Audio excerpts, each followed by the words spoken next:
In place, this meeting of the Medfield Warrant Committee is being conducted via remote participation. No in-person attendance of members of the public will be permitted, but every effort will be made to ensure that the public can adequately access the proceedings as provided for in the order. As a reminder, persons who would like to listen to or view this meeting while in progress may do so by following the instructions on the agenda and meeting notice.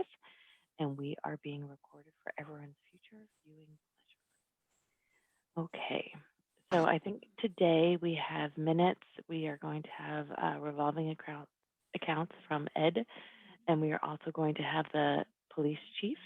And then we have this very nice email that Christine sent us all about 5 minutes ago with all of the Warrant articles. So I don't, is the chief here yet? I don't want to keep her waiting if she. Yep, she's here. She's here. Okay, so why don't we let her in and we'll do that, and we can do minutes later just to be effective with her time. Good evening, Chief. Hi, good evening, everyone. How are you? So, let me give a quick introduction, and I'll tell you that when they selected me to or assigned me to the public safety budgets, it was a privilege, and also the fact is I probably have the easiest job of all of you, because I don't know that anybody would have a better handle on their budgets and their costs than either Chief Kirko or Chief Garrett. They both do a great job, and we had the opportunity to hear from the fire chief 2 weeks ago, and we'll hear from the police tonight. As I said, I did send out a little summary in advance.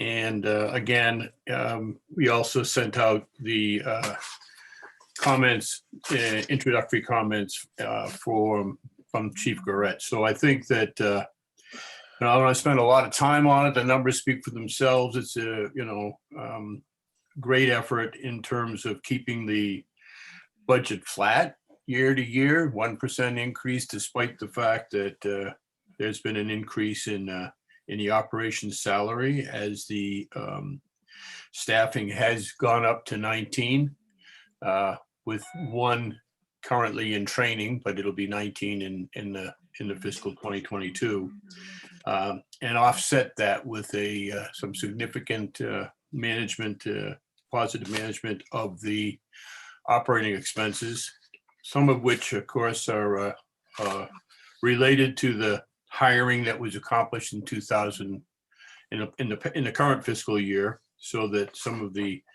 equipment and training and uniforms that have been offset and won't be repeated in 2022. But in each case, just real great diligence in my observations and discussions. The capital budget with the 3 police cruisers that were added last year, 3 more scheduled to be added this year, is significant from a service, from a safety perspective. And I think one of the things that is reflected in the budget is, and it's a great message to us as we consider capital expenditures, that the short-term benefit that comes from efficiencies in gasoline and maintenance is reflected in savings this year. The chief will speak to that and also speak to, again, the issues. I think it's important, similarly to what we had with the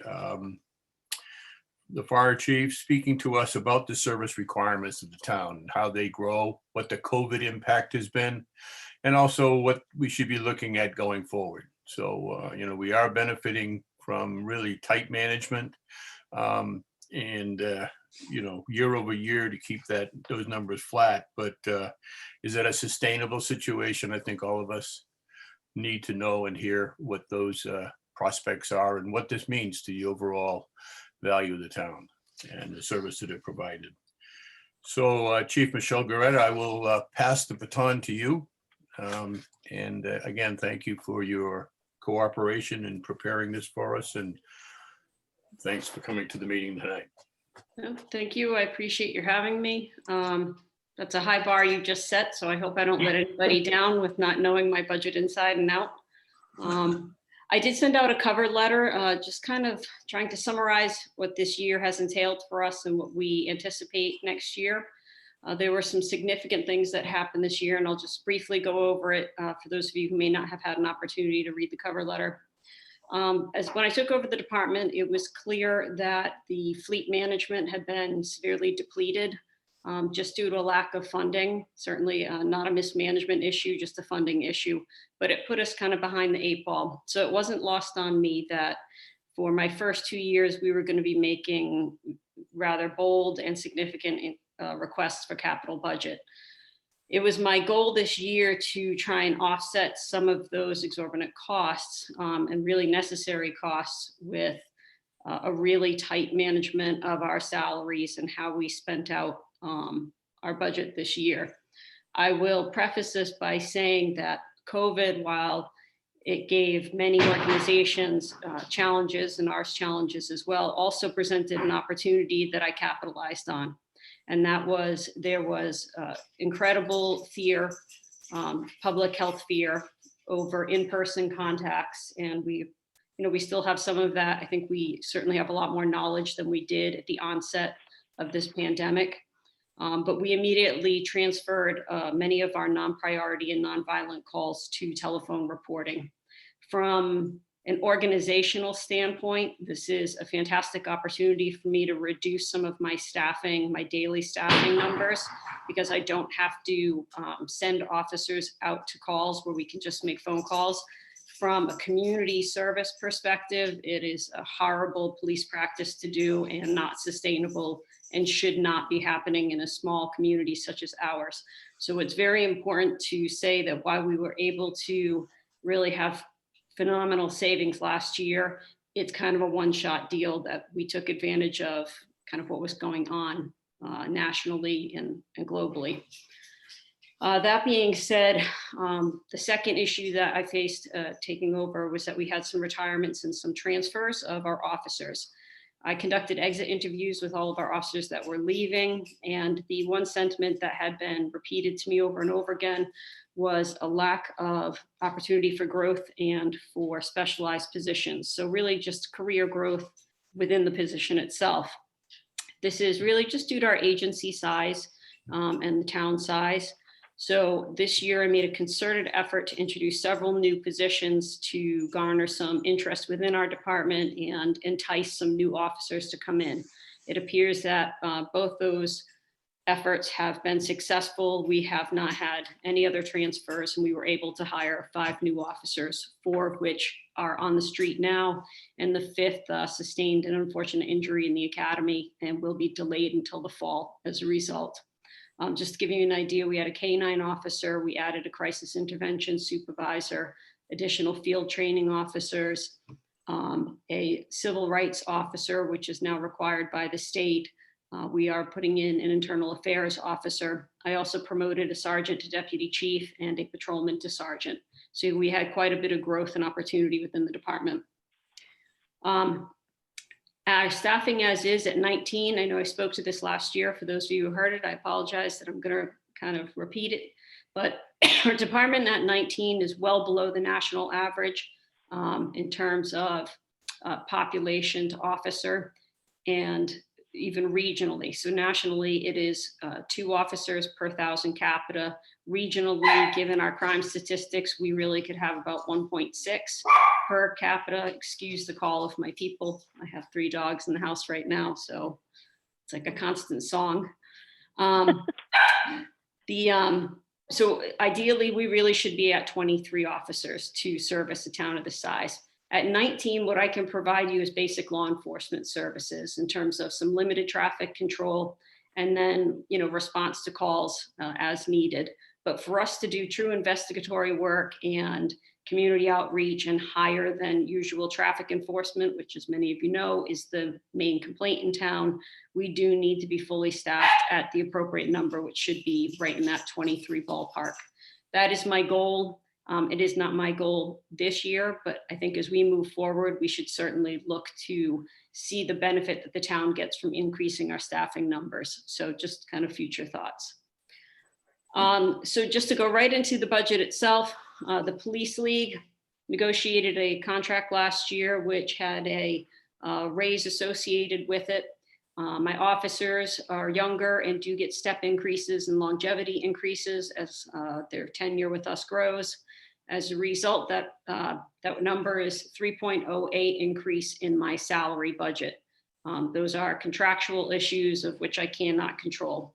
What I tried to do was stay level funded on the other parts of my budget, like overtime and things like that for case investigation, sick and holiday use, things like that. 1 second.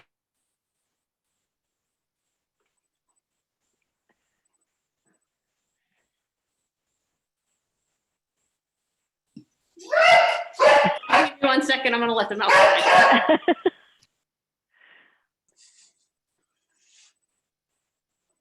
Like our real world problems. That's why I'm here this week and not at home. The same thing happened to me last week.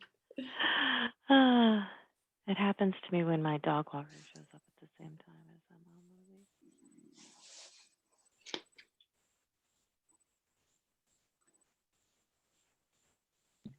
All right, thank you. Somehow I knew the minute we started the Zoom meeting, the choir was going to start as well.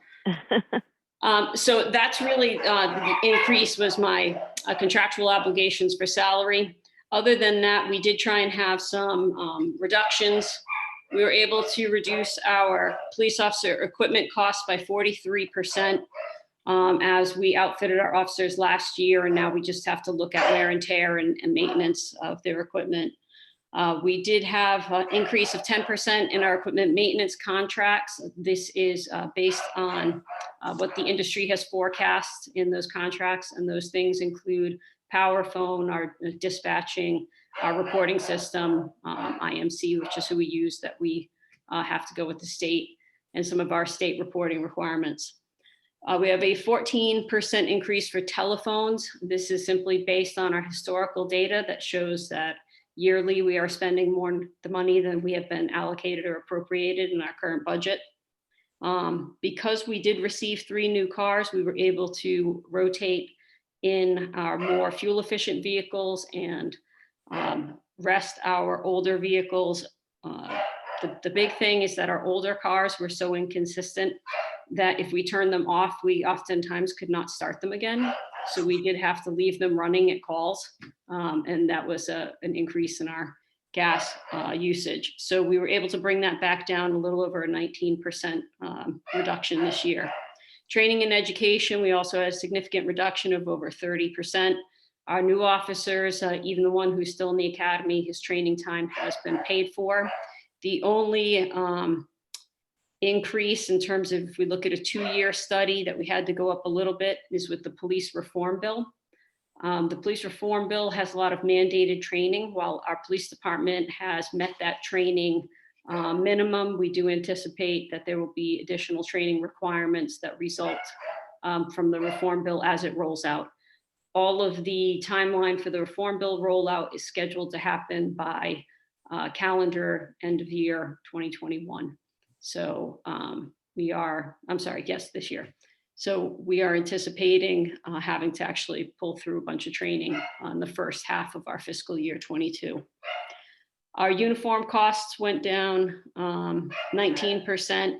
All of our new uniform officers have been uniformed. So this is simply our contractual obligations for care and maintenance of uniforms.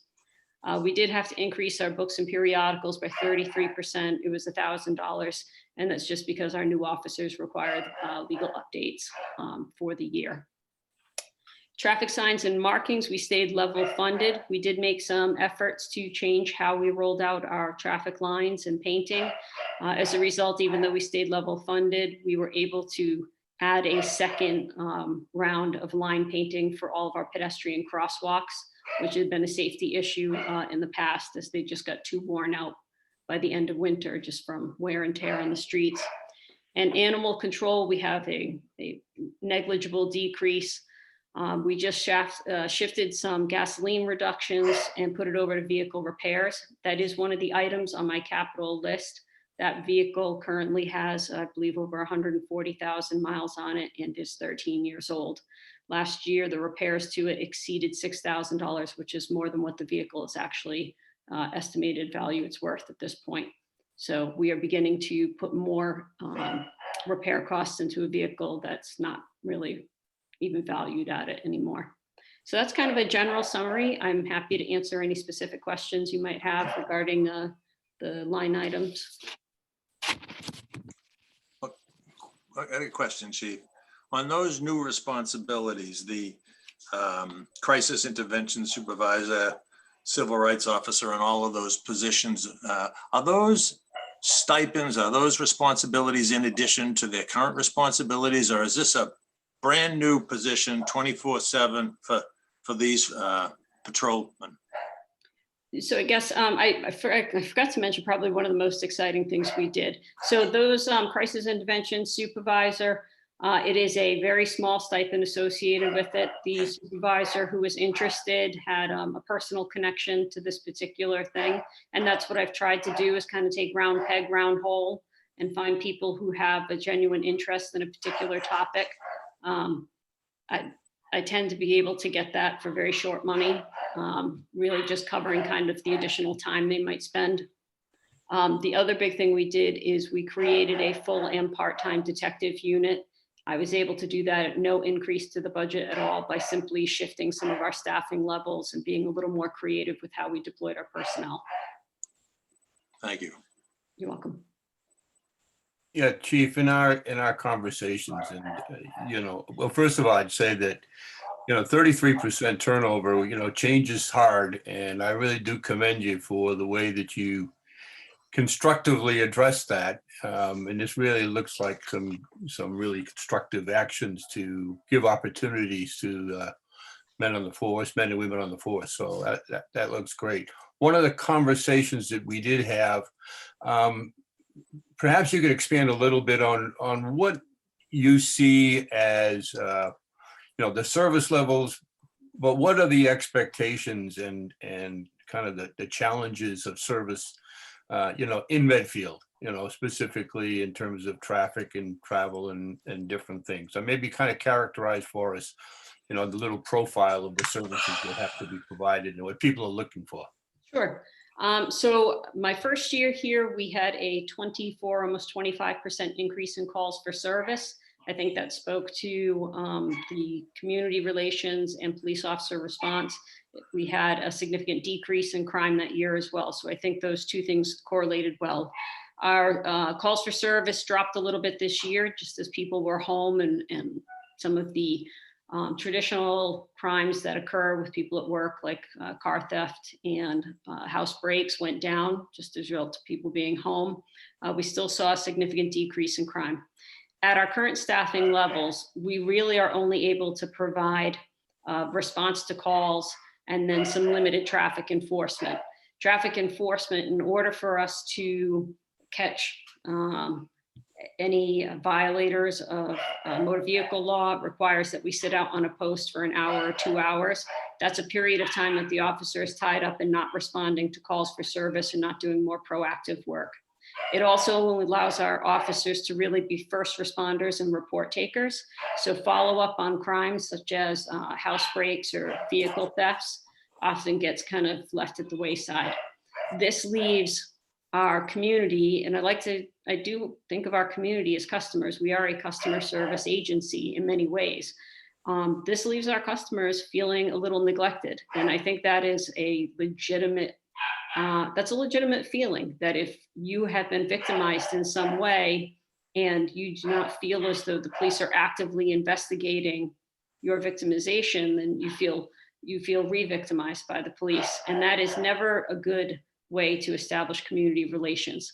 So that's why it was very important for me to try and put together this detective unit to go ahead and have the time allotted to them to do follow-up investigations.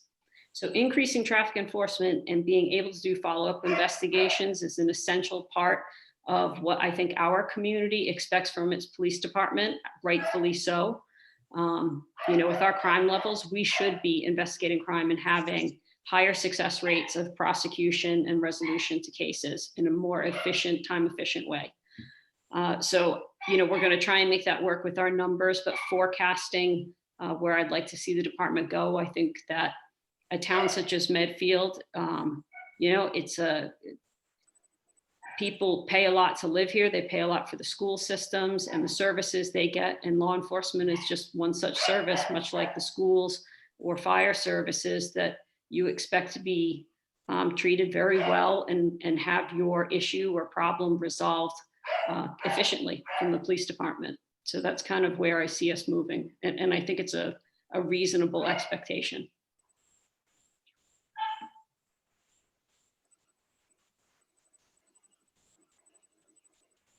Great. Does anyone else have any other questions for the chief?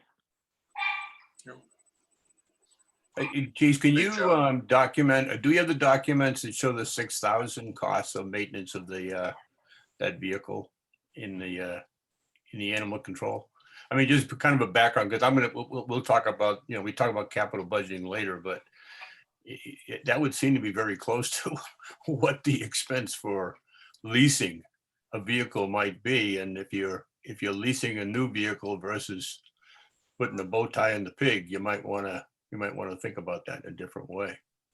Yeah, so one of the things we did is the record keeping, by no fault of anybody's, just how it was billed out to us, was billed as vehicle maintenance. So I actually tasked my administrative assistant with going back and researching every bill that we received and assigning it to a specific vehicle that received those services. So we were able to take individual itemized receipts and attribute it to the specific vehicle in question. And that allows us, when we do our fleet management, to determine which vehicles are no longer cost effective. Just because a vehicle is old doesn't mean it's not still running well. We have a new vehicle that's now had 3 or 4 tire rods in it, or newer vehicle by standards. I think it's a 2017. So we took the time to painstakingly go through and do that. And now we have everything itemized by the actual VIN number. That's great. Thank you. And I appreciate the fact that as we get older, we don't always cost more. So I agree with you on that too. Chief Brett, other than that animal control van or car, are there any other cars that are kind of nearing the end of its useful life that we might have to start thinking about as well? So I made in my capital request this year a request for 3 more cruisers and the animal control vehicle. Our current fleet of 9 vehicles, we just got 3 new ones. We were able to sell one. The other ones we kept in our fleet. The newest vehicle we have of that allotment is a 2017. By police standards, a police vehicle typically has a 3 to 5 year lifespan. All of our vehicles at this point in time have over 90,000 miles of them, some of them edging up closer to 130,000 miles on it. And these are not normal miles put on your car or my car that we drive back and forth to work. These are miles put on a vehicle operating at emergency vehicle response, which means we're taking turns harder. We are starting and stopping faster and slower. And then we also have engine idle hours. So those are attributed anywhere between 14 and 33 miles per engine idle hour. Ford Motor Group, which was our current fleet provider, estimates those cars at 33 miles per engine idle hour, simply because of all the equipment we have in it, drains off the engine a lot faster. So our fleet is in dire need of replacement.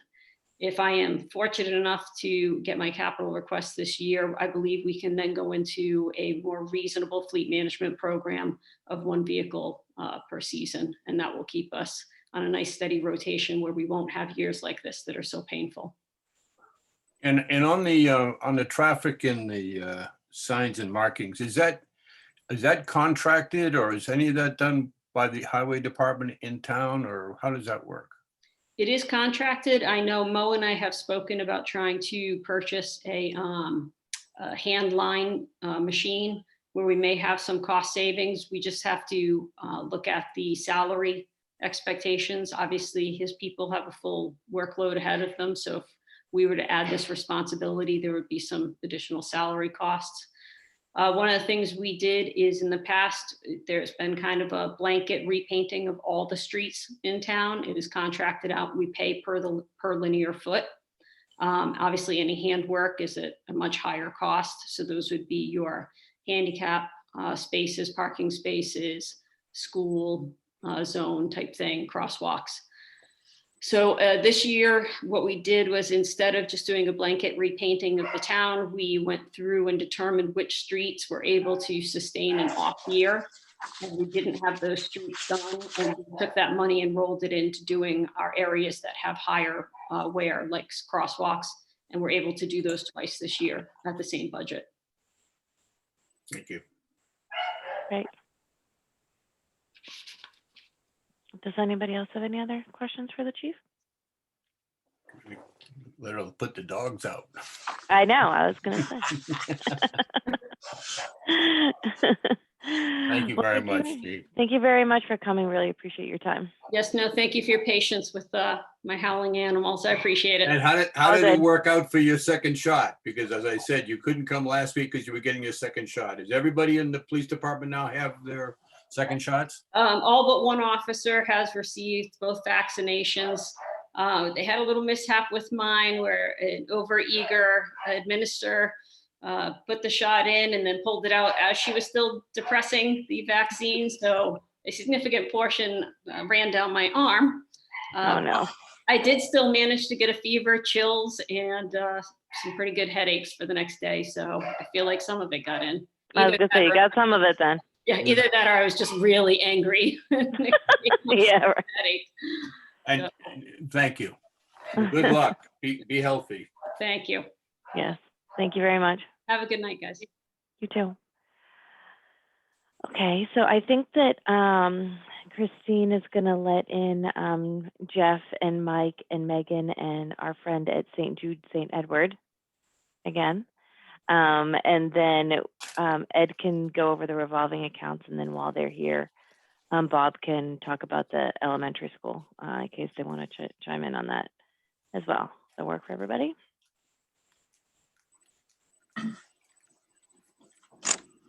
So we're starting with me, Sharon? Yeah, we can start with you. Yeah. Okay, good. All right. Well, you saw my cover note. I really wanted to go over a few things tonight. The first was a schedule on turnbacks, and then a little write-up on revolver basics is what I called it. And remember, I'm writing this assuming that people are listening in who do not understand revolvers the way we do. So I'm sorry if I bore you a little bit on that one. And then lastly, we'll get into the revolvers. So with Nick's assistance, can you put up that first schedule on the summary turnbacks?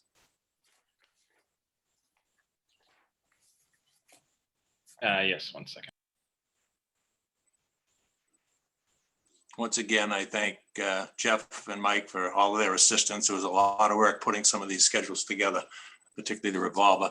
Okay, so this one, this is one of the standard ones that we want to see in the warrant committee, looking at the requested budgets versus the approved and the difference. You can see in the 19 and 20 was about 190,000. And last year, as Megan talked about last week, it was over $1 million. When you look at the approved budgets going from 2019 to 2020, that was about a 4% increase.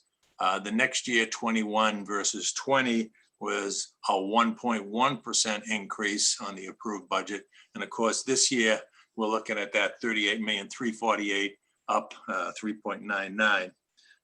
When you break that 38.3 into the two pieces, payroll is about 31.8 million and expenses are 6.5 million. So you have 83% of that request in salaries and 17% in expenses, and you can see the turnbacks there. Any questions? Is that turned back in the free cash number at 6/30/2020? This 147 should be in that part of that 3.3 million. Correct. Yes. Okay, thank you. That's what I was. Yes. Okay, let's go to revolver basics. There will be a quiz on this afterwards, so. I feel like Ed has done this before. Well, I've explained it to the finance committee and the school committee in Mansfield a few times. Just a But couple times. This is not out of any textbook. This is the one that I perhaps would write. So, you know, some of those basics, they're individual revenue centers, or I call them mini businesses, run and managed by the schools that aren't part of the district's operating budgets. But I should probably have finished that sentence, but they do house the expenses that otherwise would be in the operating budget. There's a lot of expenses. They have specific revenue sources and direct expenses that support the activity, whatever that may be. And then they absorb the allocated expenses from the operating budget that are tangentially related to running the business. Things like allocations of heat, light, and power, or custodial work, or overtime, that type of thing. Revolvers must be self-sufficient. They stand on their own. They can't borrow from one another. As I said, they're individual businesses. They're operated on a cash basis. Therefore, they're not allowed to go negative. You can't, you know, process a bill and if you haven't got the money. And like any business, they have to look forward to future years so they can balance. They'll have a sufficient balance in their account for future capital purchases, as well as unforeseen disruptions to the business. I did make one note there, because as you talk about revolvers on a cash basis, if you look in the textbooks, they're technically, the accounting system is a modified accrual basis. I won't get into that. We don't need to get into that. You can read that yourself. But basically, we do not have any transactions that would qualify for an accrual accounting. So they're in essence all cash accounts. Any questions? Everybody knew this. Okay. It's because you explain it so well, Ed. Right, right. All right, let's look at the revolvers. Nick, if you could put that first one up, the first tab, which is the consolidated.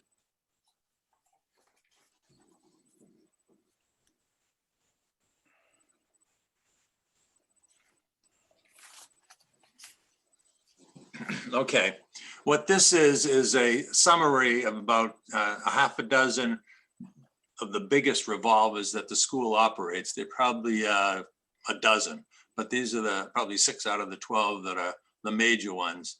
And let me just walk through here. What we did is we put down the beginning balance in every year, the activity for each year, which are the receipts, the disbursements broken into direct and allocated payroll, and all other direct expenses and allocated expenses, and then the ending balance. So as you look at this schedule in total, some of the things that you could see is, if you're looking at the beginning balance in 2018, you're looking at $1,233,000. And then if you look over to where we are at the end of 2021, we're projecting to be at 573,000 and down to 520,000 projected in 2022. So you can see the huge hit that these revolvers have taken over the last 2 years, 20 and 21. If you look at the receipts line, back in 2018 and 2019, you're hovering near $2 million in each year in receipts, and you can see that fall to $1.6 million and $1.2 million. So from 2018-19, about a $800,000 drop in revenue, with some drop in expenses. But you can see what's happened to these accounts in total. So rather than this, we should look, this is the summary, so you give you a picture of that, but let's get into some of the revolvers. Let's look at the kindergarten next. This is an interesting one. So you can see in that back in 2018, we had a little over $600,000 in that account. We're projecting to be down at the end of 2021 on that ending balance of 73,000, and at the end of 22 of 98,000. So looking at the receipts, you know, how did that happen? Obviously the receipts, 600, almost 700,000 in 18, 674 in 19, and then you could see them drop off in the second half of 2020 and in 2021 to 589 and 475,000. and projecting next year, getting back to historic levels when we have full day kindergarten and preschool operating again. What's interesting here is as you look at the payroll, you can see the payroll as high as $857,000 worth of teachers that are teaching kindergarten and aides being allocated, their expenses being allocated from the operating budget into this revolver at 857 and then 680 and so on. And despite the fact, obviously the revenue went down because of COVID, but the expenses still had to be charged to this revolver because they were continuing expenses. You could not ratchet down the expenses just because we couldn't collect the income for kindergarten and preschool. So you can see why the revolver balance went down to where it is today. And next year, 2022, with its initial pass, we're looking at another 650,000 coming out of the operating budget and be absorbed by this budget. That 650 is kind of in line with prior years of 19 and 20. To the extent that this has to be managed pretty carefully because there's only $98,000 left. It's not cast in stone that the revenues are going to be 685. Or if they're 650, well, then that 98,000 is $35,000 less. And as I said, you don't want to go too low in these, and you need to have some type of cushion in an account like this. Any questions on this kindergarten preschool revolver? I have a question, and I'm not sure if you know the answer, Ed, or if we should just ask Jeff or Michael, but just I see that the payroll went up in 21. I'm just wondering if that is because you guys needed to hire more teachers or aides in order to be able to make the classes smaller for coming back. Jeff, That's just contractual agreements, right? I mean, it's just like if you think of this, like Ed's saying, this is like the salary items in the regular operating budget. So it's going to go up with salary increases, just like the regular operating budget will go up. I guess my question is, why is it projected to go back down next year? Well, because we can, go ahead, Michael. No. So you're correct where these are the regular operational expenses. But if you recall in 2020, that we had to cut our budget. So we moved one teacher into the operational budget for fiscal 21, which was in the revolving account, which drives that number up. And you're going to say, how come that number doesn't go up for next year? We do have a retirement, and we're taking that retirement in consideration as we built the budget for next year. Gotcha. Okay. Coupled with, if you really were to try and charge 750,000 roughly in 2022, this balance could go negative. Oh no, I totally get it. I think I was just more concerned that the 650 was either too low, or and we needed to worry about that at all, or if any of in this 750 is anything that could potentially be considered as like some kind of payroll that has to do with COVID that could go into one of the CARES buckets. Oh, I see. Yeah. That was my concern, like whether or not there was a way to recoup any of that 750 to help your revolver balance. That's all. Sure, and I think it's much like what I said last week, where we, the budget might be one item, but we still have 3.3 million that come out of revolving accounts and grants to our district. So, we're spending, additional monies we're generating additional monies to keep the district going in the way it is, and, have over 40 FTEs just out of that. So if we didn't have this stuff, the budget would be that much higher. Oh, no, I totally get it. I was just wondering if there was any of that had to do with COVID, and we might be able to help you get some of it back. That's all I was wondering. So Sharon or Ed, I have a question, and Jeff may have just answered it. So if the revenue doesn't absorb all the expense, is that a general fund hit if we want to maintain that same service? And maybe, Michael, you so much as said that moving a staff member over to the operating budget. In essence, yeah, the answer is yes. It is an operating budget hit, because if we can't afford it in the revolver, it has to go back into the operating budget, which is not budgeted. It's not part of that 38 million. And so just so Newton, that's why for the federal grants that we receive, we level fund them, because if there's a drop in funding, it would have to go back into the operational cost. Yeah. So we try to be conservative when we get the federal funding, because we don't find out until about August what the actual funding, how much we get for the funding source. Mhm. So we try to be conservative, so we're not moving money back into the operation to offset costs that were supposed to be into the grants. Thank you.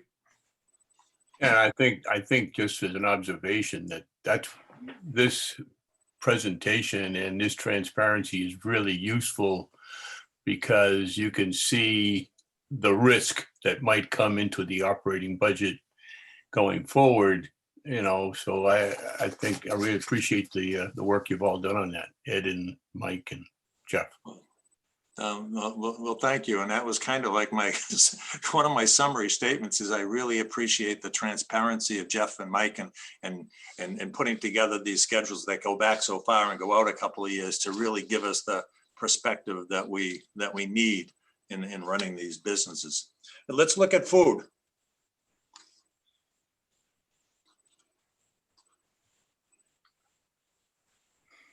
Okay. This certainly is a business, because you're looking at a over $700,000 business when it's in full operation, and that's a sizable business that for anybody to run. You can see here they've done very, very well.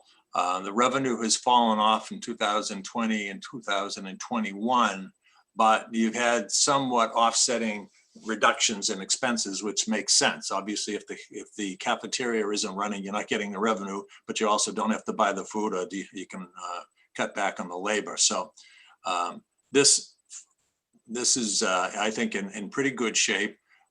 We were at $135,000 in the beginning of 18. We're down to 91,000. But one thing that we have to remember here with the food service is that when one of the ovens goes or a refrigerator goes, it's expected that the food service revolver will cover those equipment purchases, which can be expensive when you're running it in multiple schools. The DESE recommends that we'd have 3 months of expenses in reserve. We're pretty close to that. We've got 91,000 at the end of 22 if everything worked out perfectly. And I think 3 months represented something like 105, 106,000. So we're probably within 15,000 of what DESE would recommend. So I think this is in good shape, and looking forward, we would have money available to purchase any equipment that we may need. Any questions? So I just want to add, just for context, when I got here, this was over $100,000 in the hole, this particular revolver. So a lot of work here in this area. Our food service folks that we have there now are phenomenal and offer a great product for our kids, and the kids and the parents certainly want to buy it. But this was a major issue when I first got here. I think, Jeff, I probably have funded a lot of that in purchasing the cookies. I'm just saying. Yeah, worth it. Well, I'll tell you, a lot of school systems struggle with food service. I mean, in order to keep it in-house, where I think it really belongs, you need to have a great food service director and good people, and be able to run it at a profit, so that you can have basically some retained earnings, if you will, for future purchases. So my hat's off to Medfield, because they've done a good job. Why don't we go to athletics?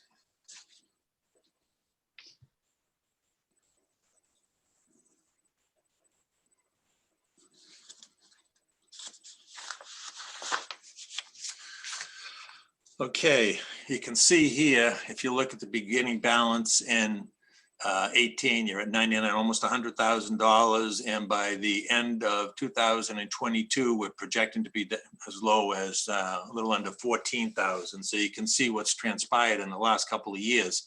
The receipts have gone roughly from $380,000 down to $230,000 and $205,000. Obviously, it's all COVID related.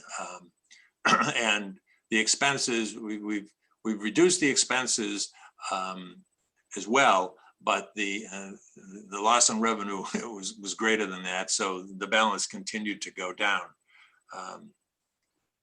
What else did I want to note on here? Going forward, you're looking at the expenses going back to prior year levels. You've got 350,000, a little bit more in 2022. And a portion of that's going to be because we have to replace the uniforms with new logos, which I guess we don't know what they're going to be yet, but we know we have to replace uniforms across all the sporting teams, and that will be costly. The allocated expenses are, Mike, help me with this because I'm forgetting a little bit about what's going into the allocated expenses, unless those were the expenses of the perhaps custodians that were assigned to sporting events, Correct. overtime and things like that, right? Correct. That's Right. right, Ed. Right. So going forward, I think we're obviously at a very, very low level. 13,000 is not enough. We've got to get back, and that's what the forecast shows. What happens with the athletic budget is the athletic director will come in periodically and say, I need this new piece of equipment, or I need to do this for this field, or this for that field. And, those are $15,000, $20,000 purchases, whether it be nets or what have you.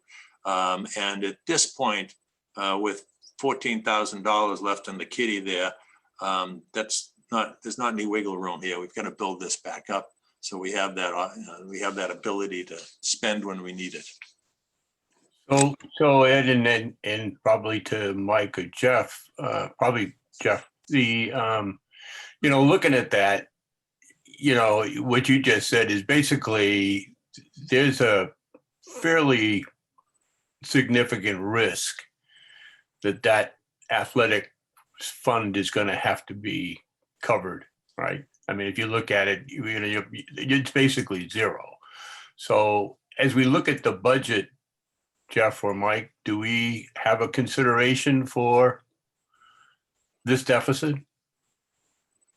I know everything is tight. So but just in terms of just looking at it, and maybe I'm reading it wrong, but it looks to me like if we're planning, we might need to plan on some incremental money going into this athletics. Yeah, I think one of the considerations we have to really take a strong look at, which Ed brought up, was the new uniforms in FY22, which is a considerable amount of money, and maybe delaying that out a little bit. I think that might be our first approach, so that we're not ending up with just $13,000 in this account.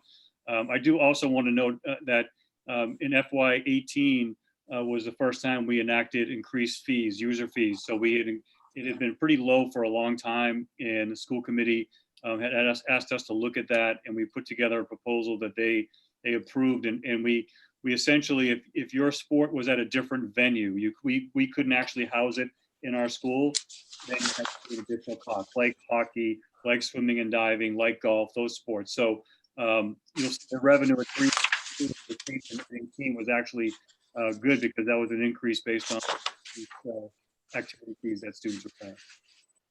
Okay, thanks. Go ahead, Noon. Next, I have a question. I know you can't count on this, Mike and or Jeff and Ed, in your analysis, but are there booster groups out there that support teams?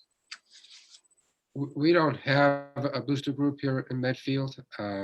There's always been talk of having a unified booster group. I know that individual teams do have their own booster groups that collect money, but they're not part of a town umbrella. But there was actually last year, the athletic director tried to put together a small committee to look into unifying a what you call a true booster club, where funds come in from different sources. But then COVID hit, and that was put on hold. So I would say that, and Jeff could jump in at any time, that our principal, Robert Parker, and Eric Scott, our AD, we're hoping that next year, once we're out of the pandemic, that they can, bring back that discussions that they were having with specific individuals to help put that booster club together. Mhm. Okay, thank you. Just to follow up a little bit on what Bob talked about in terms of the volatility within this account. If your teams happen to make tournament in a whole bunch of sports, all of a sudden you're looking at increased transportation and additional costs there. So it's a great thing for the kids, but it's something, this is an account that I'm sure Jeff and Mike will be monitoring every single month over the course of the year so that we can manage it. So obviously we can't go negative. So we should just encourage them to not do so good. Yeah, no, I don't think so. And when we make tournament, we don't get any of the gate receipts out of that either. So That's right. Yeah. Yeah, So we're paying all the expenses and then we don't get any gate receipts as part of that. right. Okay, let's move to the next one, which is, I believe, school rentals. Okay, you can see that, again, we've gone from 156,000 at the beginning of 2018. We're down to 104,000 projected at the end of 2022. Obviously, with COVID, the receipts were down significantly in 2020 and 21, and we're pushing it back up to 100,000 in 2022. That is less than what you would call normal, because looking at 2018 and 2019, but I think that is Mike, as I recall Mike saying, that's because we have a couple of entities that rented the facilities in the past that the contract is over, or they're leaving us. So we won't have as much revenue as we've had in the past. You can look at one of the things of interest here is the allocated expenses of 30,000 a year. That was the school's commitment to pay for the field when the new field was put in. So they ponied up 30,000 a year, and that'll be a continuing expense. So we're in good shape in this. We have $100,000 in there, and that can be used appropriately. Any other comments, questions? Well, this is one you can manage because it's pretty much variable, right? If it's not renting, you don't have the cost. You don't have the expense, right? Right. This is one that can. Jeff, maybe you should add an indoor track to the new elementary school, and then you could boost the receipts because there's a need for those. Got to go over well. I thought so. Yeah. I have a pool there too. That'll be There cool. you go. It always And the feels ice like- rink and back. Yeah.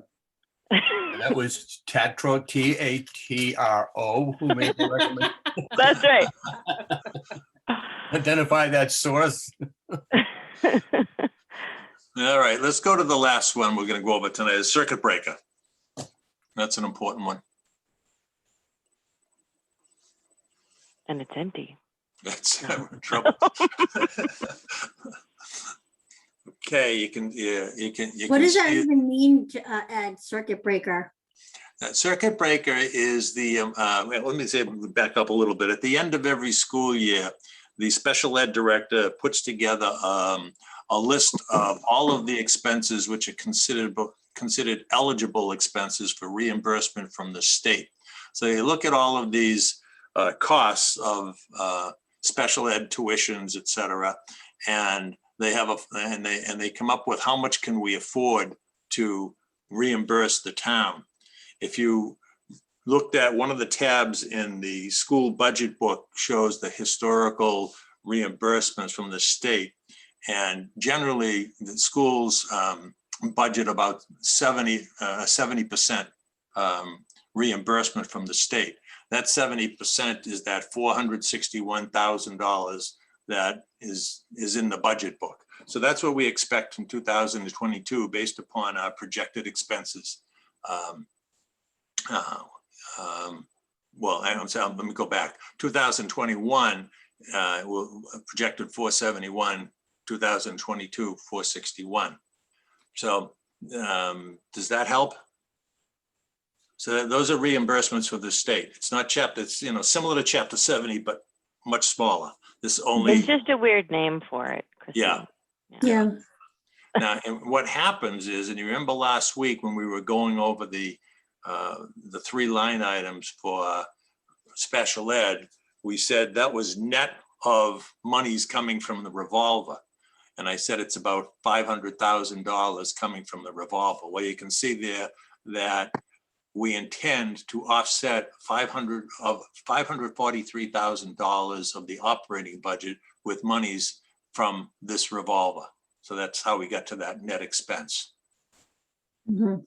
So we'll start the year with 271,000 and 22. We'll get 461 roughly in receipts, and we'll absorb 543,000 of the special ed expenses in this revolver and leave us with 189,000, which isn't a heck of a lot. Desi would recommend 1 year's worth of receipts in reserve for unexpected move-ins, and that'd be, you know, over $461,000. So we're not there. When we added last week, when we looked at this and we added back the $500,000 roughly to what's in the operating budget, it came out to about $2 million in expenses, a little over $2 million. And if you averaged it out by the number of students, you're looking at over $100,000 per student on average. So to have 189,000 in there is not a big number to have as a cushion, if you will, against future move-ins. One only other thing I'd point out there is you can see the 2 negative numbers in 18 and 19. And I told you before, you can't go negative. Well, it's really, that was the general ledger balance at the time. But one thing the state does is if they have extra circuit breaker money, they give it to you at the very end of the year. And sometimes there's a timing difference between the time you book that receipt and when you get it. So if the receipts had been booked within the fiscal year, those would have been positive. So we never did go. So that in 2020, the 758 reflects some reimbursement that was from the fiscal 2019. Yes, Yeah, it just was posted after July 1. yes. And just to follow on that, so that was so there's been a significant reduction in the direct expenses, as well as the receipts, notwithstanding the 2020, which got you out of the negative. But how does that correlate between receipts and direct expenses? It's based on the kids that we have, Bob. You know, it's based on the needs and where they are and what school they're at. So the number of kids and what their programming is what the direct expense is related to. Okay. So like to Ed's example, you know, the average is out to be 100,000. We've had students that are over 300,000 in their placements. So it really depends on what the needs are for the child and what programming we need for them. So what is the state reimbursement, the circuit breaker fund, is that the only source of revenue for this revolving account? Yes. Yes. But if it's only being partially, the expenses are only being partially refunded, right? Correct. That's correct. How Usually can we- about 70%. Yeah, how can we grow an ending balance? So you would have to move more money. You would have to move money back into the operational account and to allow the revolving account to grow. So so we offset our tuitions so we have 3 tuition lines in our operational budget. We offset it with these costs here. What we would have to do, which we would do in a typical year, is that you would make the offset less on the operational side to stop building back the revenues on the revolving account, which is your circuit breaker account. I can tell you, you know, I was in, you know, when I was in Dedham, we used to have between $500,000 to $700,000 in that account because in 1 year we had 2 siblings, 2 twins that moved into the district, and it was a cost of $250,000 per child. We had to go back to the town that year, obviously, because we didn't have enough to offset that cost. And the town made a commitment to the schools saying that they would, allow us to carry up to 1 year's worth of circuit breaker, which is a recommendation from DESI. But in order for us to do that, we had to work with the town to make sure that we didn't touch the circuit breaker for 1 year in order to carry that forward, and they can build the budget from that point on. So it's a commitment from both sides, but I can tell you that. Go ahead, Go Michael. ahead, Jeff. Go ahead. I was gonna say, you can only carry over circuit breaker for 1 year. Unlike the other ones, we can keep the other revolving accounts that Ed has shared, they can keep going and going and growing. Circuit breaker, you can only carry it over 1 fiscal year or you lose it. So it's a little bit more difficult. So in essence, if you're having bills for FY22, you got to spend the previous years down before you start spending FY22, or you lose that money. So that's the other thing. The other thing other towns have been doing is they've established a special education reserve account, which the new efficiency laws with municipal efficiency laws allow, where a town can set up an account, allocate money each year, and it can be used only for special education expenses like a move-in or something like that if you don't have the funds. But we really haven't had that conversation yet as a town, but I think that's another avenue to increase funding around that. Jeff, would that be in addition to the circuit breaker carryover? It is, yeah. Well, okay. So what they do, Ed, is they take the Medicare money and they put it into a stabilization account to offset costs for special education. That's what they do. I see. That's what, so they're doing it that way, and they're actually allocated because the Medicaid money is going way down, and it's not really, doing a lot for districts anymore based on all the changes that were made from the previous administration. So they're actually using allocating money at town meeting to start up this fund, to have it in reserve, and there's a whole process. Like if we had that, we would have to go in front of the school committee and the board of selectmen for it to be allocated, not just one. It had to be both. So all the requirements around that.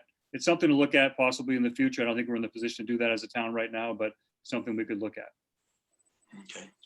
So just for the one point of clarification, the direct expenses in this revolver account, there is also a expense line for special education in your operating budget, correct? Mm-hmm. So how do those two lines correlate? So what it is Bob, we do the calculations on the number of students that we have, and each student is placed in a specific school. Some are private schools, some are state schools, some are collaboratives. So we look at those, we look at what their tuitions are going to be for next year. Most schools let us know ahead of time, and those increases are currently averaging about 3% increase from one year to the other. And then once we have a total, which is, let's say it's $2 million, we subtract out what you're going to see for next year is $543,000. The difference between that is what we budget in the operational budget. Yeah, that's why you see the $1.5 million as a net number. And that's basically what you're trying to balance there is the receipts because of the restrictions on the carryover. So is that kind of like right? So Yes. Without circuit breaker, simultaneous equation you're trying to do there? right? So without circuit breaker, the operating budget for next year would be $543,000 more in that special education line item. Okay, thank you. And then just the only thing, Bob, is we're saying that the state's going to give us 70% of that cost. There's been in the past we've gone, Jeff, I've seen it as low as 60%. I think you saw it lower than that. 42% in 08-09. Yeah. So we're making that assumption, that it's 70%, but it could be less. And if it's less than that 70%, again, we're going to look into what we have in our reserves to make up that cost. Yeah, if it's less than 70% and the 460 is 420, well, then the 189 goes down. Right. Correct. And in the COVID world, there's risk, right? Correct. No, this is great, but thank you for the. Let's go back to let me wrap this up and just go back to the summary for a second, if you could, Nick. Excuse me. So, one of the things we talked about before is you can't look at a revolve point in time. And I think when you look at the summary here, it tells you a few things. Obviously, if someone was just looking at a consolidated number, they might say, oh my goodness, the schools have over $500,000 at the end of 2022. We can resolve a lot of our budget discrepancies with that money. And as you get into the detail, you can see that that's not the case. You can see what happened. I guess one of the takeaways from this is, thank goodness we had about $1.2 million in that account back in 2018 to absorb the surprise that we did get, because absent that, I don't know, we would have been in real trouble. So I think those are two important takeaways. And the last thing I'd say is this, there's 7 or 8 of us here on this phone call. I think if all 7 of us sat down individually, went through every one of these revolvers, you might say, well, I think you could take 10,000 more here, or take it away, or add it, or whatever. Everybody would have a slightly different opinion. So what we have to do is rely on Jeff and Mike to continually revisit this. And I'm sure to the extent as we continue to go through this budget process, they'll be re-examining every one of these to see if we could refine the numbers even a little bit more and help cover some of this deficit. But it's not, you got to look at every fund one by one and determine what's appropriate to do. So let me conclude with that. And again, I thank Jeff and Mike for their transparency to show that many years of history, and to forecast a couple of years out gives everybody a better perspective of what they're trying to deal with. So thank you. Thanks. And Mike, the process of accounting for this is the same as the operating. It's in terms of what, recording and auditing, etc. So it's the same process. It just goes into a different bucket. Yep. So this is the same process. It's just considered, just like Ed said, it's like a cash account where you have to account for the ins and outs and follow the same guidelines. You can't charge something to a revolving account that has no function in that specific account. So we get audited every single year, and they look at all the transactions, they look at all the invoices, and then they tie it back to the state requirements. Yeah, Ed, you did a great job, but you've kind of taken away some of my thunder, because it was more fun before. I can just go, what the hell you do with that $1 million? Now I'm looking at it and I'm saying, there's nothing there. So yeah, now we have to do more thinking. Oh, God forbid. But it's, in terms of the totals, and actually, which I think what you said was you can't move it among accounts. So the totals really are, it's each one of those individual accounts that you walked us through.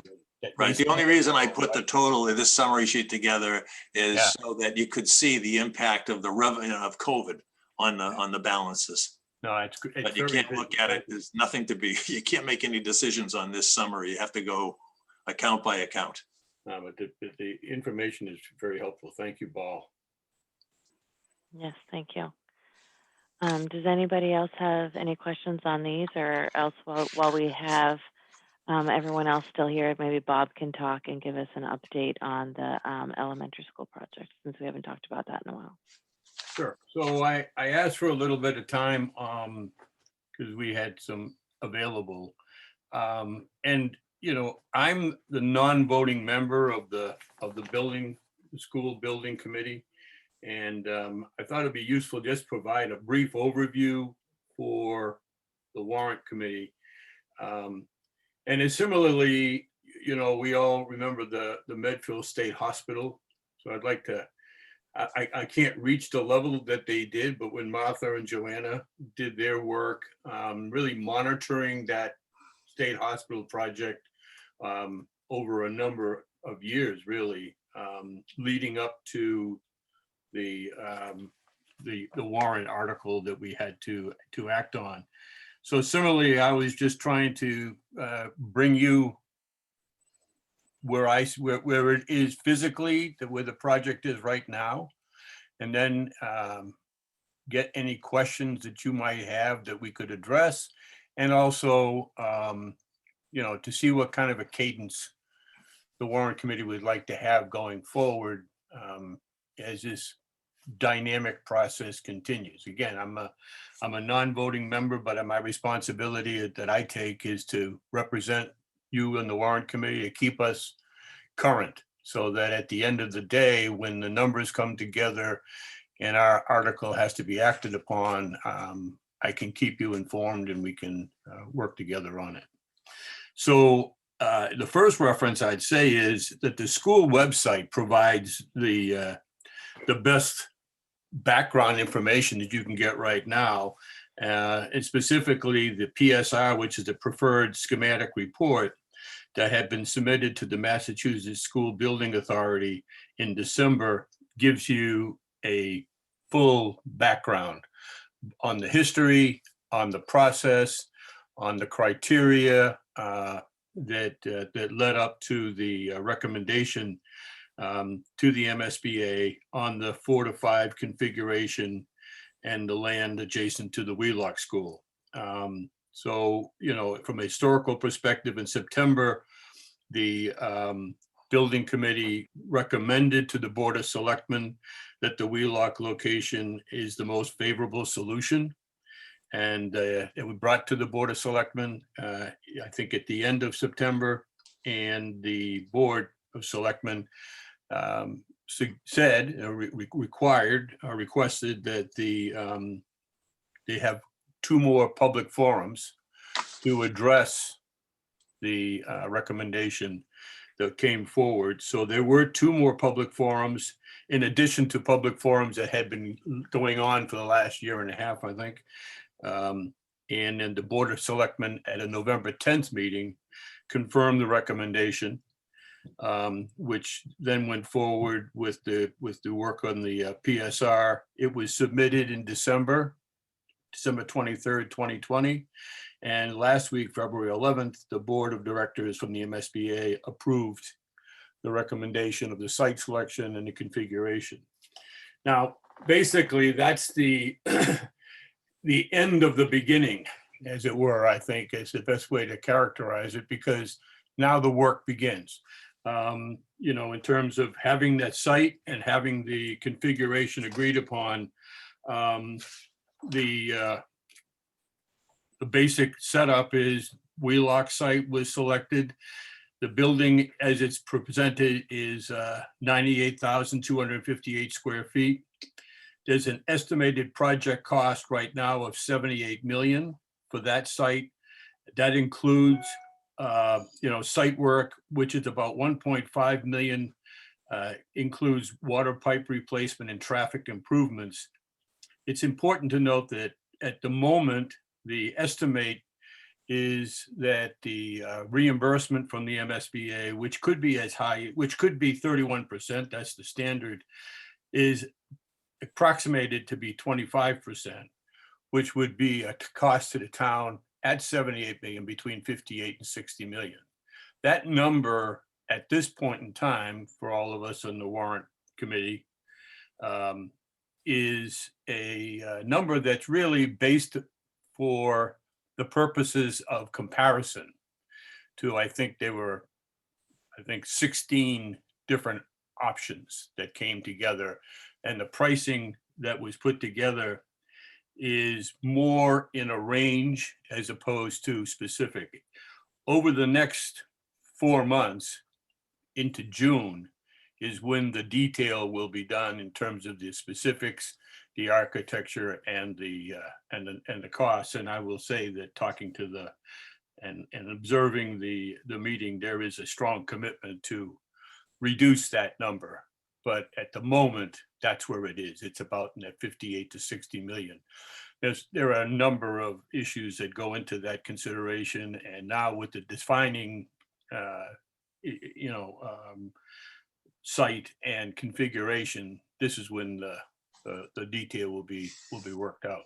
So over the next 4 months, and again, when you're looking for a cadence, this will be the process that, we'll be getting, that I'll be observing and participating in getting down into the details as we move forward because there is a June submission to the MSBA on the costing.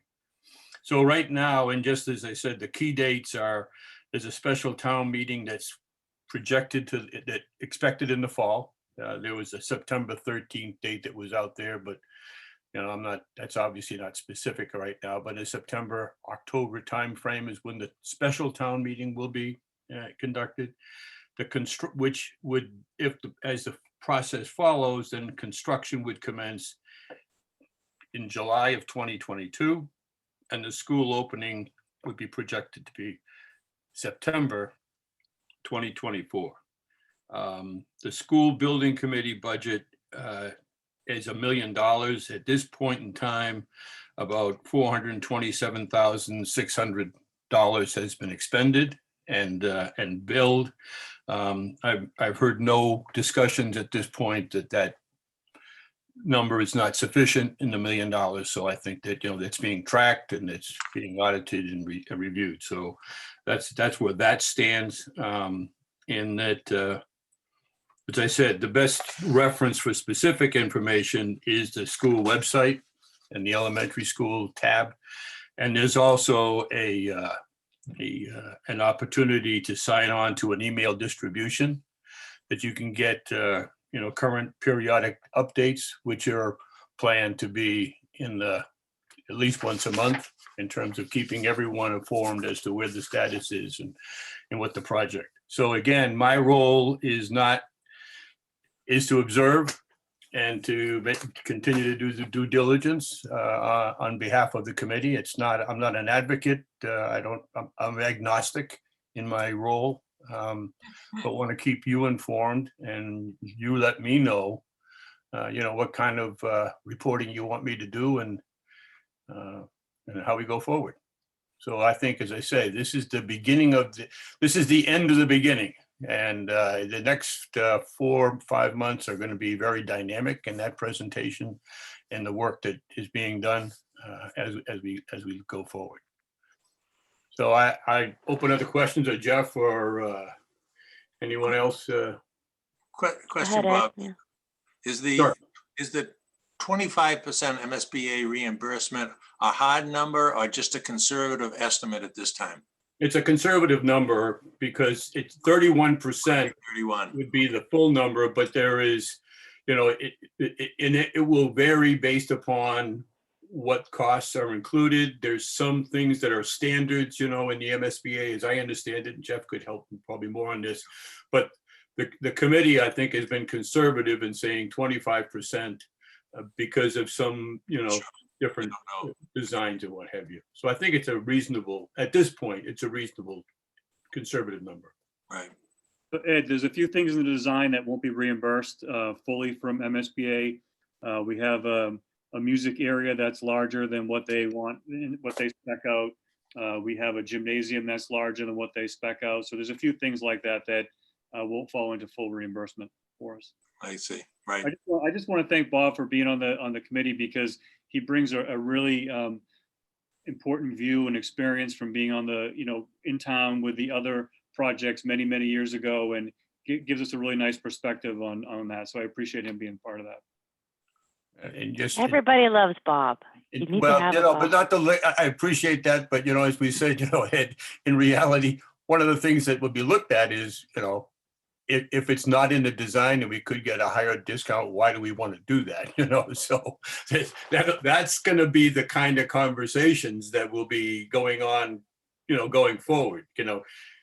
What's the final number? What can we bring to the town as a reasonable bond, right?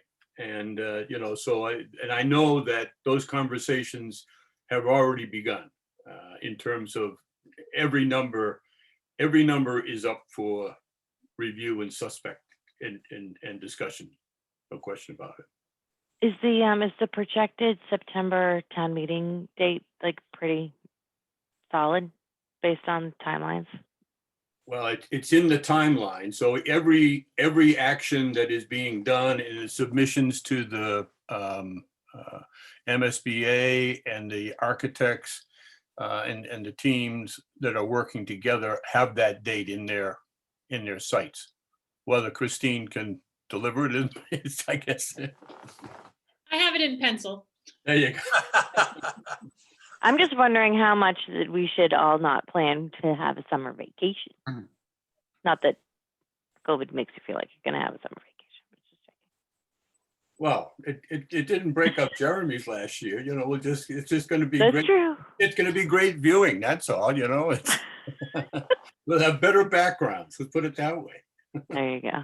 Did you have a question, Newton? Is the special town meeting followed by a general election vote? Yes. So the special town meeting requires a 2/3 vote of the town meeting, and then there will be a special election, you know, subsequent to that, which is a 51% vote. And I think Christine probably has depending on her pencil in September, would probably be, I think it's 30 to 40 days after that they have. Within that time frame, yeah. So it would be expected, Newton, that if the town meeting were in September or October, that the vote would probably be after Thanksgiving, kind of a thing, before the end of the year. And of course, the timing there is important because of both in terms of funding from the bond, but also to get, you know, the site work done and started, because I think the date of September 24th, September 2024, you know, opening date, I think, is the one that everybody has their eye on. So how do we get, as I listen and observe the conversations that are in these meetings, it's how do we hold to the September 2024 date for a number of reasons, not the least of which, of course, is to get the new school in place and the students in, but also from a cost perspective, you know, because every time it slips, you know, costs will increase as well, as we know. Does anybody else have any other questions? But I would encourage you to, you know, let me know, as I said, what the cadence is. But there is really, I think, a great effort, and Anna Mae is on the call, so maybe she will give you a pitch for the on the communication side again. And I think it's really, I want to give credit to where it's due.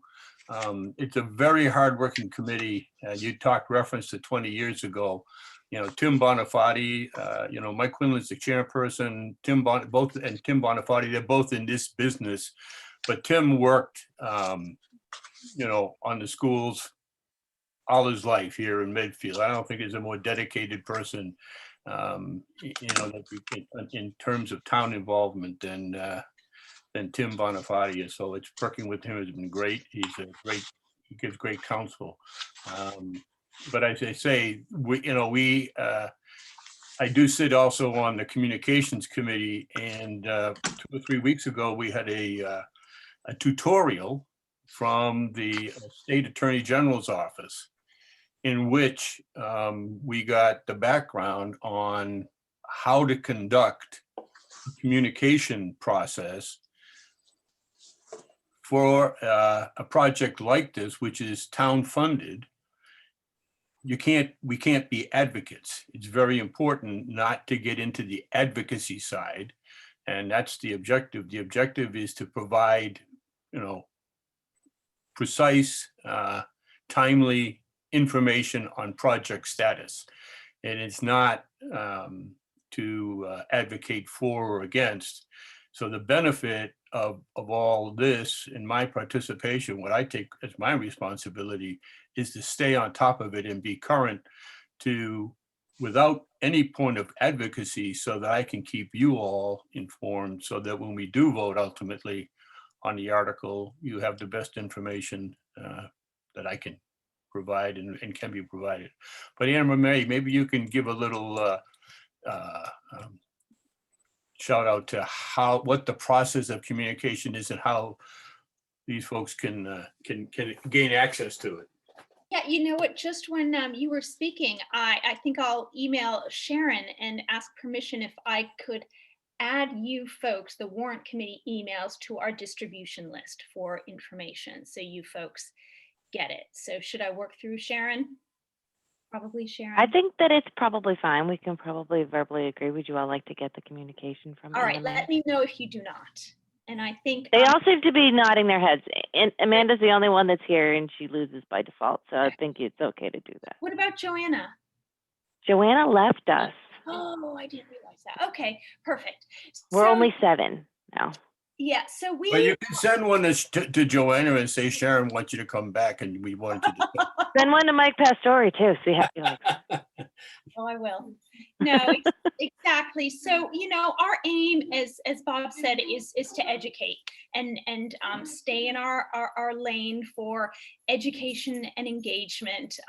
It's hard, you know, in terms of, I think we run forums, we put ads in the paper, the patch, and so our job is an uphill trudge of getting people engaged, but we're going to work really hard, or continue to work really hard, to get people on to at least make a knowledgeable vote, or you know, and come to the fall town meeting.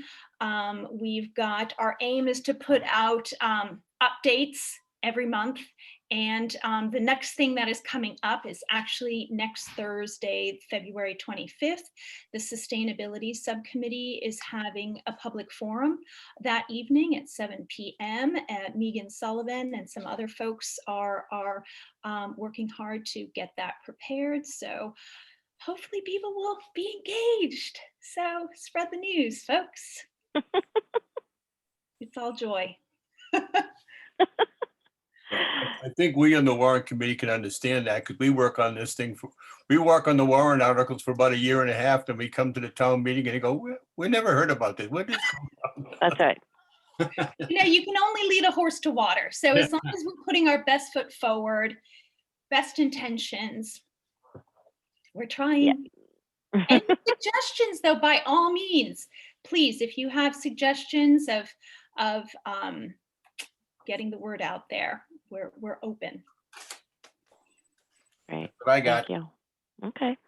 Well, thank you guys all for coming. Does anybody else have any other questions, or else we'll go on to this lovely list of 49 articles that Christine decided to dump on us?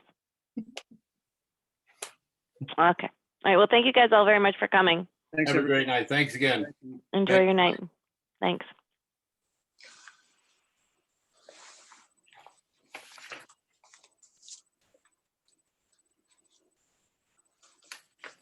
$49, huh? All right, Christine, you now have some explaining to do. Well, I think clearly you didn't read my last draft, which had 47. So, yes, as of today, so the warrant closed at 5 o'clock today. So this was my latest draft. I will go through and double check that I didn't miss any committees that sent me anything over the last few weeks. But as of today, we are at 49 articles plus one with free cash. So we're at 50 articles. I do think there are a few that are going to drop off. For example, I know in speaking with the Board of Selectmen that we are not going to be able to identify a site for the food cupboard before we get to town meeting, before we have to publish the warrant. So that will probably get held.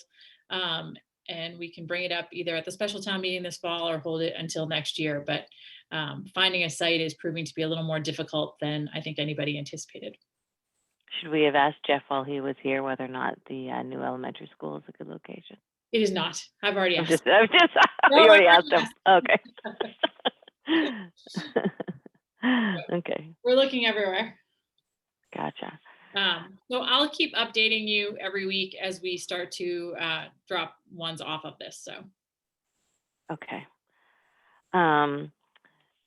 did you want to talk about any of them in particular, or I did have a chance to run through it to see which ones looks like we needed to assign to people. So it looks like, so Newton, you had mentioned that it probably is not the best for you to be on the Affordable Housing Trust one. No, he'll have to come off that, yeah. So I'm thinking that Amanda's not here, so she gets it. But in all fairness, I did do a quick, I did do a quick kind of count, and Amanda had the fewest of everybody, so it would be a logical choice. So I think Amanda's on that. Did somebody already have the stormwater Yeah, I regulations? think I took that one. Is that 43? Yeah. Yeah, I took that one. All right. And then I was just going to assume that if it had to do with your budget, like for instance, like the collective bargaining for the police and the fire, like Bob always just assumed you would do those. Yep. Is there any concern without having the information? Like I see that Hinckley North and South are say they're from the Affordable Housing Trust. Should Newton also change off of those? I would think so. I think Newton should come off of all of those. And there's been a lot of work done, so it shouldn't be a heavy lift if they go to Amanda, and I can pass the file to her and the notes, et cetera, from conversations with Nick and Christine in the prior year. I think that's probably fine, unless anybody. Do we need to worry about the Ice House Road Lot 1, or is that totally different? Totally different. Okay. Okay. All right. So then that evens most of the rest of them out. Bob seems to have a lot, but I think that that's because, Bob, you got the ones that had to do with the school and Police. and police and everything. So I think that the number went up on you. It's okay. But they seem kind of related because we've got the site selection, the design funds, the police and fire, and then you had a bunch of others. Oh, but you do have a whole bunch that have to do with solar. I didn't know, like I counted up that you ended up with 10 on this list. Did you want help with some, or? I would actually just leave all of the solar now. We actually may drop a few of those off once we decide which option we're going to take on the solar. So those will probably fall off. That might be one of the areas we're going to save some articles. Okay. All right. Well, That's then, okay. At this point, it's okay. Although Christine, I think we're gonna play a little coffee talk, okay? I'm in. A couple of these here. We'll chat. all right, that sounds good. Does anybody, just kind of looking ahead to next week, have we gone through all of the budgets that everyone feels like that we need to have guests to talk about? I know that Amanda still wanted to talk about outreach, and I think the Board of Health would like to come. Are there any others that we need to worry about trying to schedule? Do you want me to have Amy Colleran come to talk about buildings or any of like inspections or planning? I don't think Amy's going to be ready on facilities for next week. We need to do some internal meeting with her. They've just updated their list. I wouldn't have her for next week, but I'd have her for maybe the week after. Okay, I can talk to her. And next week I have a conflict anyway, so I won't be able to make Okay. meeting next week. So I'll talk to her about coming on the 8th. Okay. Do you think that the Board of Health and outreach would be ready for next week, Christine, or no? Yes. Yep. Yeah. Okay. All right. Christine, you better look at the agenda for next week before you don't show up, though. Look at you. We seen how Sharon is, doles out those responses. Yeah. I'm never gonna miss a meeting. You guys have to protect me. I know. Amanda didn't come, and she got 3 new Warrant articles, and she's talking about outreach next week. That's what she gets for respecting school vacation week. There you go. I know. Sharon, can I just make sure I get a little direction in terms of, keeping current on this? I mean, I can, if something comes up, as numbers become more prevalent or like, I can certainly bring it, but is there a cadence to? Oh, for the elementary school?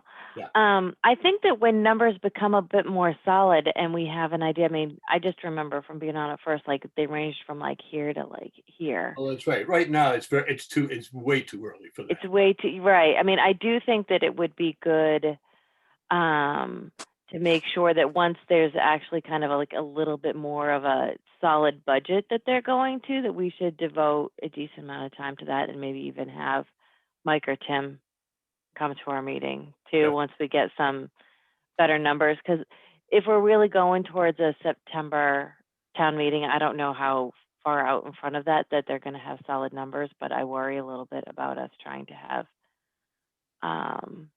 lots of meetings in the summer leading up to it, but it may be unavoidable. But Right.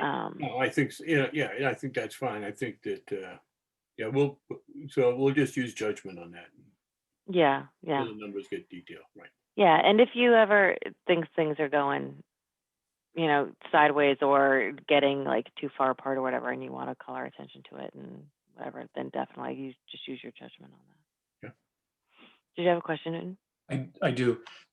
Maybe this is for Christine or Nick, but I have the warrant article on the warrant article on water and sewer enterprise fund operating budgets, and talking with Mo Goulet and Bill Harvey on those sorts of matters, and certainly Nick has been helpful there. And there are some schedules, I think, that need to be prepared or updated for that. But is that something that we want Bill and or Mo to come in front of the warrant committee to talk about? Or will the warrant committee, or does the warrant committee just rely on the liaison's analysis of that? Do you have an opinion, Christine? That's a choice for the committee. Personal choice. What have we done in the past? Do you remember? Water and sewer has come before, I think, when we've talked about the treatment building's not small. So I guess I would lean towards it would make sense to do that. Well, and I think Could it be coupled, the capital for the, the operating budget and the new treatment plant, maybe the same night? Yes, we certainly could have them come in, but that raised Seems another like question. the project alone seems to be worthy of. Oh, absolutely. But that raises a question. I have heard that there's designs on a joint warrant committee, Board of Selectmen and Water and Sewer Committee. so. I don't think it was a joint warrant committee. Okay. It's a joint Board of Selectmen and Water and Sewer. Okay. But obviously they're all open meetings and the warrant committee's welcome to attend. Well, It's your meeting anyway. Yeah, that person responsible for that article, I was going to attend, but it's very important thereafter, I would think, to get water and sewer people in front of the warrant committee to talk about the water treatment plant. If not just carrying over the presentation that their consultant will make, sharing that with the board, as well as maybe at the same time as being suggested, the operating budgets for both enterprise. When is that meeting, Newton? Do you remember? So March 2nd, no, It's going to be moved to March 9th, it looks like. okay. Okay. And- Are we and still doing the Karen- warrant hearing on the 16th? Yeah, that was my Right question. now, but I think we got to talk about that. Okay, because we're running out of days if that's not happening until the 9th. Right. Because we should also schedule practically an entire meeting, I think, to go over a capital municipal stabilization fund, water treatment plant, like all of that stuff we haven't talked about. And that's probably like one big meeting, I'm thinking. Right. Those are the big articles that you didn't go over last year, where a lot of the articles are carryovers from last year, but those are definitely new ones that we have not talked about. Right. So I'm thinking that maybe between now and next week, I'm going to try to go through Newton's minutes from last year and figure out which ones of these articles, and maybe bring those as a list next week to see whether or not we're okay with all of our discussions from last year, if we want to revisit them. And so we can narrow down what ones we need to talk about. But we haven't met as a capital budget committee in a while, but I think that a lot of that is because we haven't decided as a town how much we would even ask the capital budget committee to try to pare down the list. Is that fair to say? That's fair. And we were also waiting for Amy and Michael to finish the building stabilization fund request for this year. So now we have all of that. So you'll probably get a notice about a capital budget committee meeting for next week. Oh, really? You might. Okay. Yeah. It's nice to find these things out when you're chair of that committee at this one. Just saying. No problem. Okay. Well, so if that's the case then, and I guess we can check with Marcucci because I'd like to see if Marcucci can come when we talk about capital. I don't know if we want to target that for like the 8th of March maybe, or does it make sense to do it when Amy is also going to talk about facilities, or is that just too much in one meeting? Let me take a look at that. I think in all honesty, you're going to have to move the warrant hearing to the 23rd. I don't think you're going to be ready for the 16th. I don't think we are going to be either, but I wanted you to say it, not me. I've been saying it to Nick for like 2 weeks now, so I was hoping you Well, were. I mean, because if we're going to do that, because that's the thing, like if it's going to be on the 16th, I don't want to talk about capital on the 15th because we're not going to have time to decompress on it. No, I think you're gonna. You think you're talking about capital and municipal building stabilization on the 16th. You might end up with an extra meeting in here. Okay. All right. So why don't next week we'll plan on doing outreach, Board of Health, and then when I take a walk through Newton's old minutes, maybe I'll shoot you all an email and point you in the direction of some of the minutes that maybe we should look at to see if we can narrow down which ones of these articles we really need to talk about a lot versus the ones that we could just refresh our memories on. And why don't we try to do that next week and then shoot for potentially facilities on the 1st and maybe some articles of the like. But my slight concern about you saying that water and sewer isn't going to meet until the 9th, did we want to wait and have them until after? So we're probably talking about like 2 meetings the week of the 8th or 2 meetings the week of the 15th. I think you're looking at 2 meetings a week of the 15th. 2 meetings the week of the 15th. So right now on our sort of minutes or for future meeting dates, we had the 16th for the warrant hearing. That looks like you're thinking it's going to roll to the 23rd. But would we have a regular meeting on the 15th of March? I think at this point we have regular meetings every Monday. Like I think we're going to have a regular meeting next Monday, the 22nd, one on the 1st, one on the 8th, one on the 15th, and then probably another meeting the week of the 15th potentially. Do people have a preference between Wednesday or Thursday? This would be March 17th or 18th. I think Wednesday is St. Patrick's Day, just saying. As in you would like to do that, or we should all wear outfits? I'll see you on Thursday. Okay, Thursday the 18th. Oh, that's a good day because I'm getting my hair done that day, so it'll look nice and good for the second meeting. All right, so I could think Newton for the list for meetings, it's the 22nd, 1st, 8th, 15th, 18th, and then why don't you put a TBD on the 22nd in case we have to do some votes before we do the hearing on the 23rd in case there's anything people need to the hearing sleep on. TBD as well, right? I'm sorry, what did you say? Is the warrant hearing date TBD at this point, just tentative? I think it's tentative for the 23rd. Tentative for the 23rd, and let's keep our meeting date on the 22nd. Let's just assume we're going to meet every Monday, and then we'll toss in that one on the 18th too. And we'll go from there. So next week will be outreach, Board of Health, and then hopefully some article paring down. And then maybe we'll be closer to being able to know when we're going to be able to do our big capital budget night. Does it make sense, Christine, on the capital budget night to do the water treatment plant the same night? Or is that too much? I think it's gonna be more, we don't have a choice based on our schedule. We may have to do both of those the same night. Just do them both the same Yeah, night. let me take a look at the schedule tomorrow, but I think you may have no choice. Okay.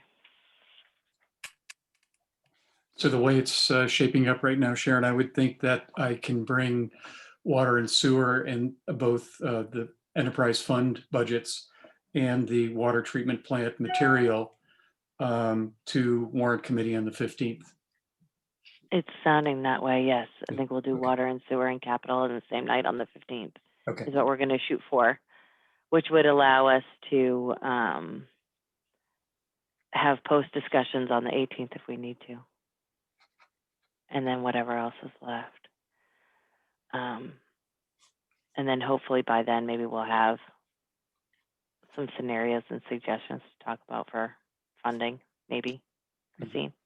Yes, we're still waiting on our health insurance. Mm, So we're running scenarios, but until we get that big piece of it. right. Have they given you a projected when they would tell you? Yes, we should have it the next couple of days. Oh, okay. Yeah. All right.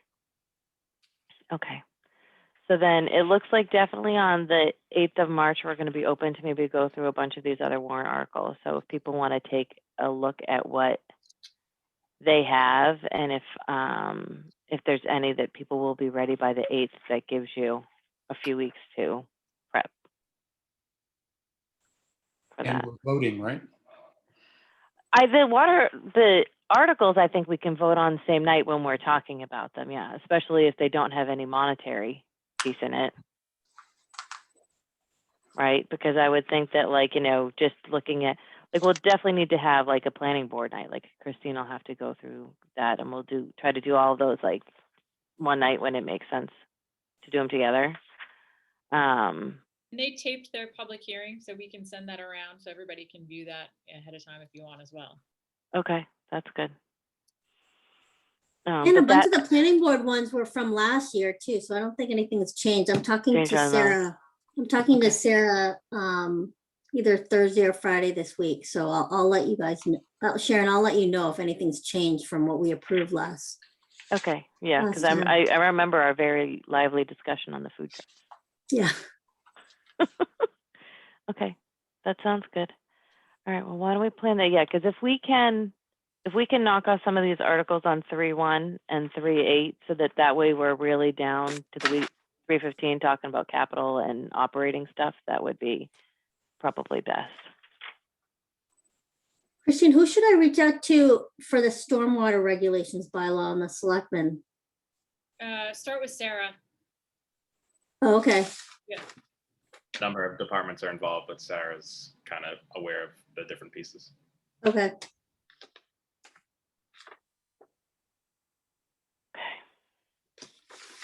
All right, sounds good. Do we want to just talk about Newton's minutes and how bad they are? I tried to not overdo it, so. Just teasing. I get one point. Jeremy asked me a question on an email and about the on the Wheelock update on the elementary school update, and the costs do not reflect any disposition or treatment at the Dale Street of the old Dale Old Street. building, yeah. So that's a whole total discussion, and it's not within the purview of the building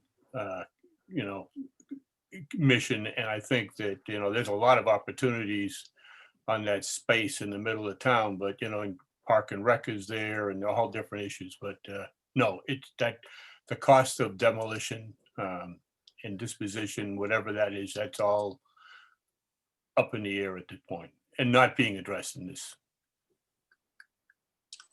Yep. Okay. Good to know. Okay. All right. Does anybody have any questions, changes, comments on Newton's minutes that he I have circulated? I have a motion to approve All righty. Do we have a second? Newton's minutes on February. Second. Okay. All right. So roll call, Jeremy, Yes. Newton, Yes. Ed, Yes. Bob, Yes. and Christine. Yes. And I also vote yes. So I would like it duly noted that we have approved minutes every meeting and we are totally up to date. I Go think Newton. that Newton gets a very big gold star because there have been some warrant committees in the past that I have been on that may have had some severely delinquent ones at times, depending on who the minute taker was. Enjoy it while you got it. That's right. And that, Norton, that just means you can never get off the committee because you don't understand that, right? Exactly. He's permanently hired. Permanently hired. And Okay. Ed, really great job. Really was Yes. really. Yeah, it was really, really helpful well. what you did. Really helpful in understanding that. Thank you. You're welcome. Good. I'm glad you're satisfied. It's a lot of work, I can tell. You're hired permanently too. Yeah, you can't go any place either. Okay. All right. So sounds good. Sounds like we have a game plan. And I'll see you guys next week. Motion to adjourn? Oh yeah, that too. Yeah, do we have a motion to adjourn? Newton, do we have a second? Okay. Jeremy, Yes. Newton, Yes. Ed, Yes. Bob, Yes. Christine, Yes. and myself, I say yes. And Okay. thank you all very much. 8:52, Thank you. and we are Thank you. done. Good night. Bye. Good night. Good night. Good night, everybody. Enjoy Fat Tuesday.